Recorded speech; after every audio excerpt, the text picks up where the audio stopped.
Alors ici on est à Beaune, en Maurienne, donc au-dessus de Saint-Michel-de-Maurienne. On est à peu près à 1200 mètres d'altitude.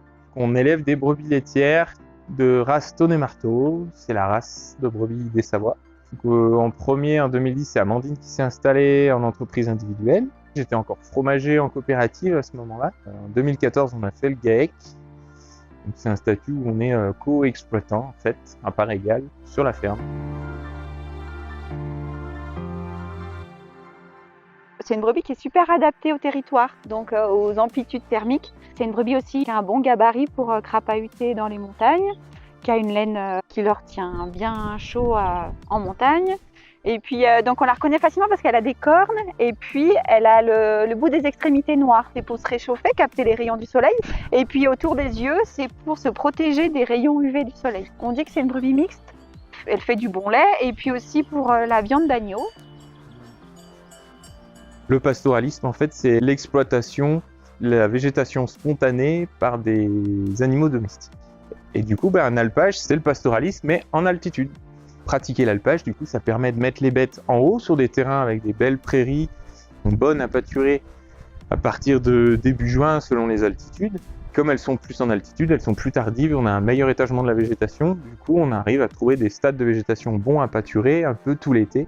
Et surtout, ça permet de libérer les terrains en bas proches des villages, les terrains plus mécanisables qui nous permettent de faire du foin pour préparer l'hiver d'après.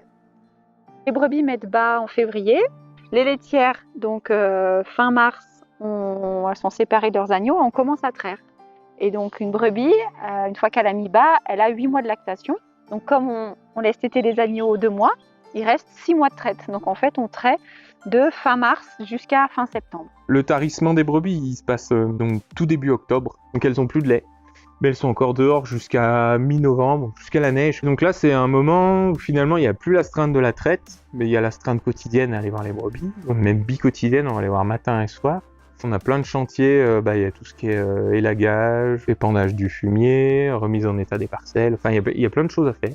C'est un moment aussi où on peut partir en vacances, parce que finalement les brebis sont dehors, mais il n'y a plus besoin de les traire, donc là c'est plus facile pour se faire remplacer. Et après, les brebis sont en bergerie, il y a une astreinte quotidienne matin et soir pour leur donner le foin, et puis de la surveillance, voir si tout le monde va bien.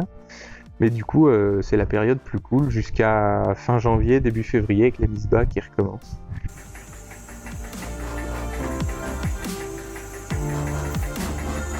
Pendant l'année, donc c'est assez rythmé, donc du printemps à l'automne. Donc on a la traite matin et soir, la fabrication le matin. Après, donc nos brebis, du printemps à l'automne, elles sont tout le temps à l'extérieur. Parce qu'en fait, on a un système de traite mobile.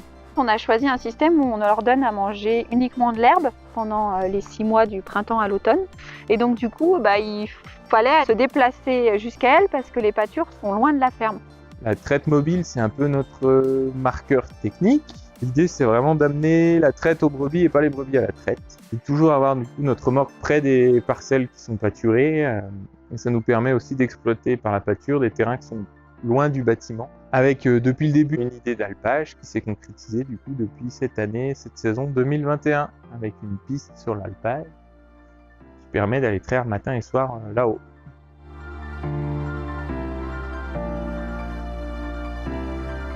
Tous les soirs, elles ont un nouveau morceau à pâturer. Ça veut dire qu'il faut faire beaucoup de parcs. Tous les jours, il faut brasser des filets. Mais on leur donne pas de concentré. Elles ont de l'herbe fraîche et neuve tous les jours. C'est assez intuitif. On préfère quand même que le lait soit fait avec de l'herbe et des fleurs, de l'alpage, plutôt qu'avec du tourteau ou des concentrés importés dont on sait pas trop. C'est meilleur pour la santé des brebis. Voilà. Et tout ça, c'est lié. Et nous aussi, finalement, on le vit mieux parce qu'on a l'impression de faire quelque chose de qualitatif. Ils ont en moyenne 1 litre par jour, donc au début c'est 1,5 litre.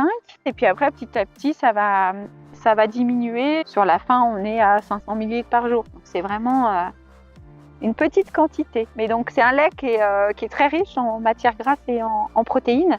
Donc on a un bon rendement fromager. Donc avec peu de lait, on arrive à faire pas mal de fromage.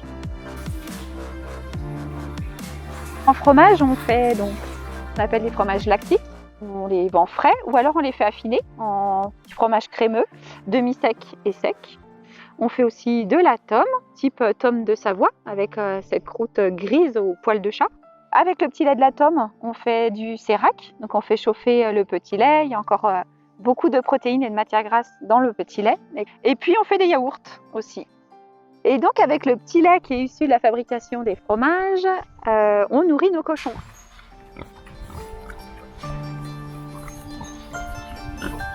Après, on a la commercialisation. Donc on vend à la ferme en fin de semaine. Les débuts de semaine, c'est plus la vente dans des magasins. On fait aussi le marché de Saint-Michel-de-Maurienne. C'est aussi une préparation. Préparer le marché, ça prend à peu près une demi-journée. Préparer les commandes, une journée. Voilà. Et après, il y a une grosse partie aussi administrative. Une ferme, c'est une entreprise, donc il faut la gérer. Moi, j'estime sur la ferme à 2 bonnes demi-journées de travail administratif par semaine.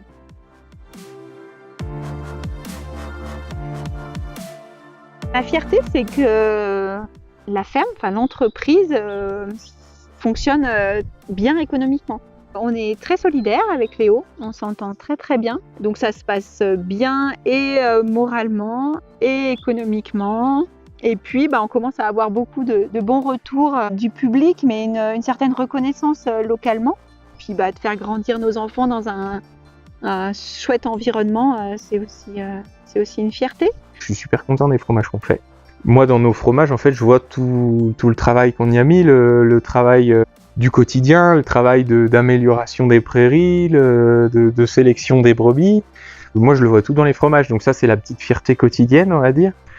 Voilà, la fierté, c'est d'arriver tous les jours à faire un peu mieux. Et chaque saison, un peu mieux. Mais mieux, c'est pas plus, c'est toujours plutôt l'idée de plus qualitatif, quoi. Soit pour les prairies, pour les fromages, pour l'organisation du travail, pour tout, en fait, tous les domaines.